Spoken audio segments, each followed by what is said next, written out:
નમસ્કાર દર્શક મિત્રો, ટ્રેન્ડિંગ ટોપિક્સમાં શૈલેષ પંડ્યા ભીનાશ યુટ્યુબ ચેનલ પર આજે પોષણ સપ્તાહ અંતર્ગત વાત કરવી છે। 1 સપ્ટેમ્બરથી 7 સપ્ટેમ્બર સુધી પોષણ સપ્તાહ ઉજવાઈ રહ્યું છે। હવે આ પોષણ એટલે શું? પોષણ ક્ષમ્ય આરોગ્ય અને ખોરાક એટલે શું?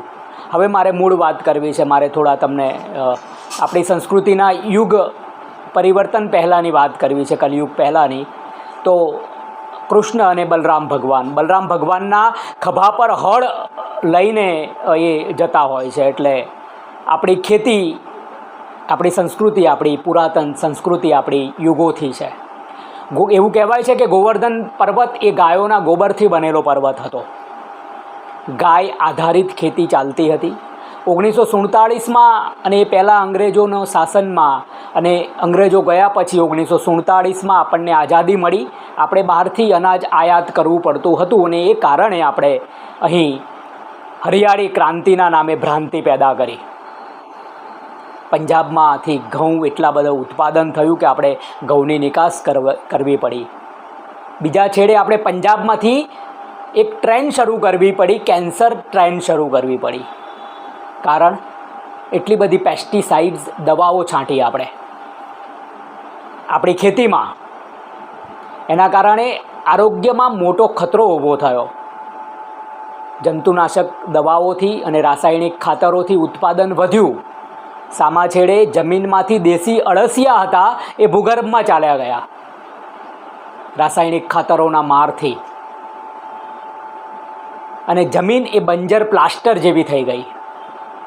આ હરિયાળી ક્રાંતિ અત્યાર સુધી ચાલુ છે। હવે જમીન પ્લાસ્ટર પર પ્લાસ્ટર થતી જાય છે, બંજર થતી જાય છે। એના રસકસ બધા ધરતીમાંના છેક ઊંડે ઉતરી ગયા છે। અળસિયા ભૂગર્ભમાં, દેશી અળસિયા ભૂગર્ભમાં ચાલ્યા ગયા છે।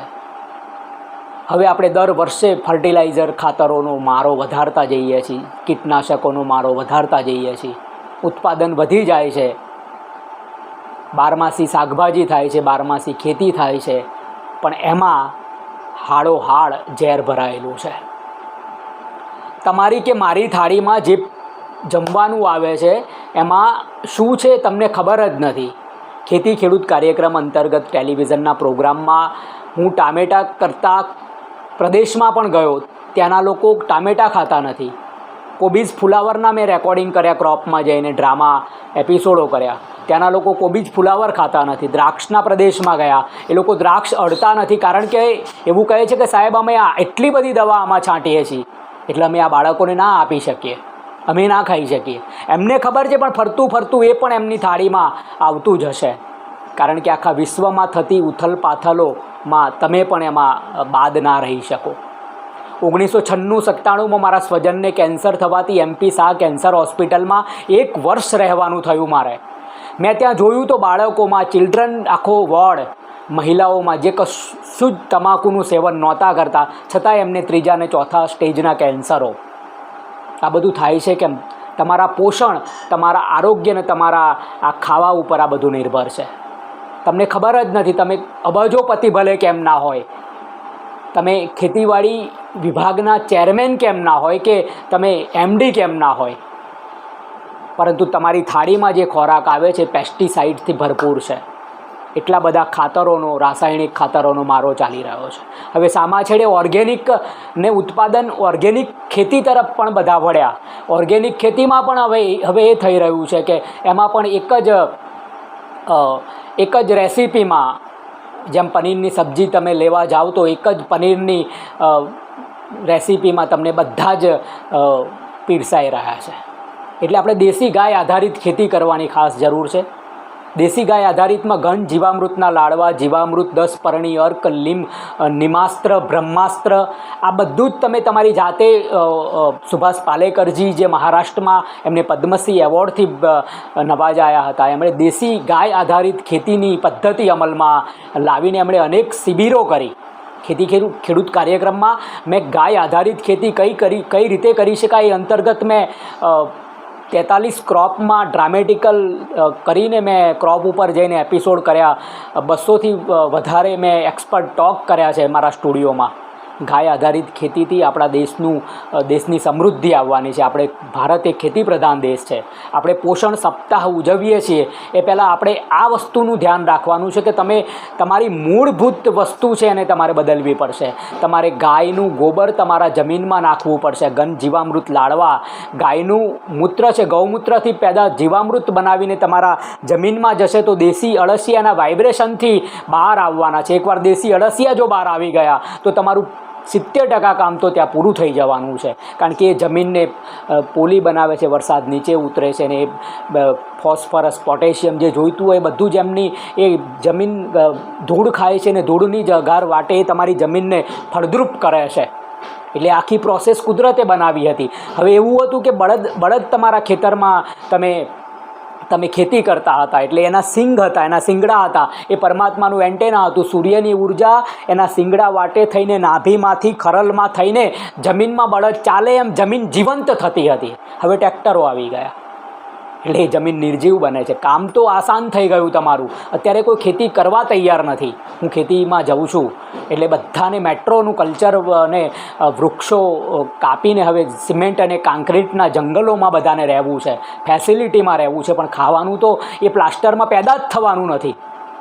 ખાવાનું તો જમીનમાં થવાનું છે પેદા. અનાજ તો જમીનમાંથી થવાનું છે અને એને પ્રેમથી તમારે પેદા કરવું પડે તો જ એ પ્રેમ એમાં ભળે અને તમારી થાળી સુધી આરોગ્ય તમારું જળવાય. અત્યારે ડાયાબિટીસ, હાઇપર ગ્લાયકોમિક્સ ઇન્ડેક્સ એટલો વધી ગયો છે ઘઉંમાં, ચોખામાં. એટલે તમારે મિક્સ અનાજ તમારે ખાવું પડશે. બાજરી છે, મકાઈ છે, જવાર છે, જવ છે, જે આપણી સંસ્કૃતિમાં બધા વાપરતા હતા. હવે તમારે એ તરફ પણ વળવું પડશે. બીજી વાત એ કરવી છે કે બાળકોમાં અત્યારે હાર્ટ એટેકના કિસ્સાઓ થઈ ગયા છે. એ હાંફી જાય છે. એક બાજુ ભણતરનો બોજ, ટેન્શન, અને યુવાનો 35-40 વર્ષ સુધીનામાં એટેકના પ્રમાણો વધી ગયા છે. આવું કેમ? બ્લડમાં ક્લોટિંગ થાય છે. તો આવું કેમ થાય છે? તો તૈયાર મળતા ફૂડ પેકેટ્સમાં પામોલિનનું એટલું ભરપૂર માત્રામાં એના પ્રયોગો પણ તમે અત્યારે યુટ્યુબ પર સર્ચ કરશો તો એને બાળો તો એમાંથી ઓઇલ નીકળે છે, પામ ઓઇલ નીકળે છે. તમારા બ્લડને ક્લોટ કરી નાખે છે અને એના કારણે એટેકના કિસ્સાઓ વધી રહ્યા છે. આજના બાળકોને પડીકાઓથી, તૈયાર ફૂડ પેકેટ્સથી બચાવો. ઘરની રસોઈ શુદ્ધ જમવામાં આવે. ફ્રૂટ અને સલાડ પણ તમે ખાઓ છો એ પણ ભરપૂર દવા છાંટેલા હોય છે. એને ધોવો વ્યવસ્થિત ગરમ પાણીમાં. એ પણ ઓછા માત્રામાં જ લો. જેટલું લેવાય એટલું ભરપૂર એ પણ ના લેશો. જેટલું જરૂરી છે એટલું લો. એ કોઈ પણ વસ્તુ, કારણ કે એ આરોગ્ય સાથે વધારે બગાડ ના કરે એ પણ ખાસ ધ્યાન રાખવાનું છે. બીજી વાત એ કે કઠોળ ભરપૂર પ્રમાણમાં લેવાનું છે. અત્યારે આપણે પોષણ સપ્તાહ ઉજવી રહ્યા છે. કઠોળ, અત્યારની ભાગદોડમાં તમે ડિજિટલ જમાનામાં જીવી રહ્યા છો. તમારે એટલી ભાગદોડ કરવી પડે છે. 12 કલાકની નોકરીમાંથી તમે ઘરે આવો, તમારી ઊંઘ પૂરી થતી નથી. પોષણ સપ્તાહમાં તમારે કઠોળ હશે તો તમારું શરીર મજબૂત રહેવાનું છે. તમારા વિચારો, આધ્યાત્મિકતા પણ આ સાથે જોડાવી જોઈએ. ભોજનમાં જો ભજન ભળે તો એ પ્રસાદ બની જતો હોય છે. ઘરનું વાતાવરણ પણ, ઘરનું બનાવનાર વ્યક્તિ પણ કેવા ભાવથી બનાવે છે એ જ આખું ભોજનમાં બધું ઉતરતું હોય છે. અત્યારે વીકમાં 5 દિવસ લોકો બહાર જમે છે, 2 દિવસ ઘરે જમે છે. પહેલાં વીકમાં 1 દિવસ બહાર જમતા હતા. અત્યારે જે લોકોને પરવડતું નથી એ ઘરે કદાચ બનાવતા હશે. બાકી જેની પાસે પૈસા છે એ ફેશન થઈ ગઈ છે કે બહાર જ જમવું એમ. અને સ્ત્રીઓ બધી રીતે જ ઉગરી ગઈ છે ને ઉગરવું જોઈએ. કારણ કે જમાનો છે, એક જમવામાંથી એ મુક્ત થવા માગે છે, બનાવવામાંથી, ને થાય. હવે તો સાયન્સ એટલું ડિજિટલ બની ગયું છે કે રોબોટમાં પણ ગર્ભધારણ થવાનો છે ચાઇનામાં, 9 મહિના પછી. એટલે એમાંથી પણ એ ઉગરી જવાના છે. હવે કલિયુગ અંતિમ ચરમસીમા પર છે. હવે તમે પોતાની સૂઝબૂઝથી ને સ્મરણ શક્તિને ચિંતનથી અને ભગવાનની દયાથી જો તમે તમારામાં જો આધ્યાત્મિકતા હશે ને સંસ્કૃતિના બચાવ માટે તમારે, અહીં તો જગતજનની જગદંબાના નોરતા હવે શરૂ થશે. એમના હાથમાં છે આ દેશની સમૃદ્ધિ. હવે એ કયા દિશામાં જઈ રહી છે આપણી સ્ત્રી, એ ઉપર ખાસ છે. કારણ કે ઘરની જવાબદારી એની છે. કારણ કે એ ઘર તો એના લીધે બન્યું છે, ઘરવાળી એ કહેવાય છે.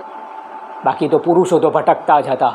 તો એની વધારે જવાબદારી છે કે કઈ રીતે ઘરને કઈ રીતે સિંચવું, અને તો જ આપણી કુટુંબ વ્યવસ્થા ટકી રહી છે. પોષણ સપ્તાહ અંતર્ગત મારે તમારી સુધી એ વાત પહોંચાડવી હતી કે તમે પોષણક્ષમ્ય ખોરાક લો છો કે આરોગ્યમ ધન સંપદા, તમારું આરોગ્ય જો સચવાયેલું હશે, પરમાત્માની લેબોરેટરીમાંથી જે અંગો બનીને આવ્યા છે, આંખો દાંત, એ પછી રિપ્લેસ કરવા પડે છે તો લાખો રૂપિયાનો ખર્ચા થાય છે, સાથે તમે હેરાન થાવ છો, અને એવું તો થતું જ નથી પછી. એટલે જે પરમાત્માએ આપ્યું છે એને સાચવો. કારણ કે અત્યારે દાંતની, ગઈકાલે જ મારા મિત્રએ દાંતની રૂટ કેનાલ કરાવી તો કે શૈલેષભાઈ 1.5 લાખ રૂપિયા ખર્ચો થયો અને 1 વીક હું હેરાન થયો. એટલે ખર્ચાની સાથે સાથે એ હેરાન પણ થાય છે ને એવું તો પછી થતું જ નથી, પાછો 2 વર્ષ પછી પાછો પ્રોબ્લેમ ક્રિએટ થાય છે. એટલે આ બધાથી બચવા માટે બ્રશ, લીમડાનું દાંતણ વીકમાં એકવાર, આરોગ્ય આપણું આયુર્વેદ આપણને જીવાડવાનું છે, આપણે દેશી પદ્ધતિ. હવે એવું કહેવાય છે કે સવારે બ્રેકફાસ્ટ, વેસ્ટર્નના કલ્ચરમાં આપણે જીવીએ છીએ, ના તો વેસ્ટર્ન થઈ શકે ના ઇન્ડિયન થઈ શક્યા. સવારે બ્રેકફાસ્ટ, બપોરે લંચ, રાત્રે 11 વાગે ડિનર. ના, ત્યાં તો સૂર્ય ઉગતો જ નથી, જઠરાગ્નિ થતી જ નથી પેદા, એટલે એ લોકો મેદાને કોકાકોલા સાથે એમને પરાણે એમનું શ્વાસ ટકે છે. આપણે તો સૂરજ 12 મહિનામાંથી 9 મહિના ધગધગતો ઉગતો હોય છે. 10 વાગ્યા સુધી તમે રાજાની જેમ જેટલું ખાવું હોય એ બધું પચી જાય. બપોરે તમે હળવું ભોજન લઈને રાત્રે તમે સૂર્યાસ્ત પહેલાં થોડું તમારું ડિનર તમારે પતાવી દેવાનું છે. આ આપણી ભારતીય સંસ્કૃતિ પહેલાં હતી ને બધા જ અડીખમ રહેતા હતા, અને આ વસ્તુ આપણે અપનાવવી પડશે. આપણી સંસ્કૃતિમાં આપણે પાછા વળવું પડશે. ગમે તેટલા ડિજિટલ બની ગયા તમે, પણ આ જ તમને વસ્તુ જીવાડવાની છે. કસરત, વ્યાયામ પણ સાથે રાખવો પડશે. એક માઇન્ડ તમારે વિશાળ રાખવું પડશે. ઘણી બધી ભાગદોડના કારણે તમને ઉચાટ પણ જીવનમાં રહે છે, પણ હવે એને તમે કઈ રીતે કંટ્રોલ કરો છો એનો બધો જ આધાર તમારા આરોગ્ય પર રહેતો હોય છે. આ પોષણ સપ્તાહ આપણે ઉજવી રહ્યા છીએ. સૌને શુભેચ્છાઓ અને પોષણયુક્ત ખોરાક લો. નમસ્કાર.